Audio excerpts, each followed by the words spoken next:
And to hear Jim Daly every day at the same time on AM 1420 WAMV. We're going to talk about fossil fuel right now, with Todd Kendall, who is with Compass Lexecon. And Todd, good morning. Good morning. Tell us a little bit about your company and about yourself. Yeah, we're a research and consulting company, independent, and we've just released this new study on the question of fossil fuel divestment, which is a mouthful, but is an important issue for colleges and universities and really anybody who has an investment portfolio these days. And so when we talk about divestment, you're say get rid of the fossil fuel companies in your portfolio. Is that correct? That's right. There's a lot of people out there these days who are claiming that you can somehow solve the world's climate change problems by selling off certain stocks from your investment portfolio or from a university's endowment. And so are a lot of people doing this? Is this what you were suggesting? Well, I think a lot of people have looked at it, and ultimately when they do look at it, they find what we found in this study that we've just released, which is that ultimately there really are no benefits in terms of making the world any greener from fossil fuel divestment, but it does have real and substantial costs because of fees and commissions and expenses of various types, and those fees really can add up. So tell us a little bit more about that. Why do you say that it won't really have any effect as far as the ecology goes?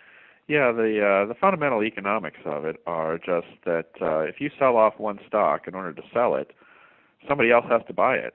So, it's just like if I sell my house, the house doesn't go away. Nothing about the house changes, just somebody else lives there. So when you sell off fossil fuel companies, it doesn't change what the company does, doesn't make the world any greener, but you do have to pay costs to buy and sell stocks, of course. That seems to be the general way the situation is with fossil fuels in general. If we don't use the coal here, it's being used in China. So we just get a lot of smoke from China, and then it blows back over here. So what have we accomplished? Yeah, that's right. It's never as simple as it seems. So you can do something unilaterally, but nothing's ever really unilateral. So what the upshot of all of that is? What do you suggest if we want to make things, or does the study conclude anything about what we should do if we want to make the environment better? Well, this fossil fuel divestment question, I think, is relevant for anybody, but it's been especially talked about on colleges and universities, campuses, which have these million and billion-dollar endowments that they invest, and people give money to their alma maters, and they want to see that money is invested wisely and well, and not eaten up by fees. And we found that over a 20-year period, these fees can add up to as much as 12% of a portfolio, and that's money that could go to student scholarships or research or technology. So people need to, I think, keep an eye on what their own investments are doing and what they're donating to. Yeah, indeed. Is the pressure mainly from the students for colleges, for instance, to divest of fossil fuel companies? I think that's true. A lot of times it is the students, sometimes some of the faculty too. I think it's usually a view that we want to do something about these very important issues. It's totally understandable.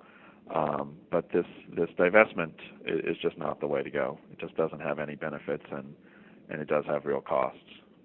I remember when I was in college, which was back during the Vietnam War, there was a lot of pressure on colleges to make sure they didn't have any stock in General Electric or McDonnell Douglas or any of the industrial military complex organizations, and it always seemed to be a bit frivolous to me, but that probably didn't do that much good because, as you say, if you sell the stock, somebody else is going to buy it.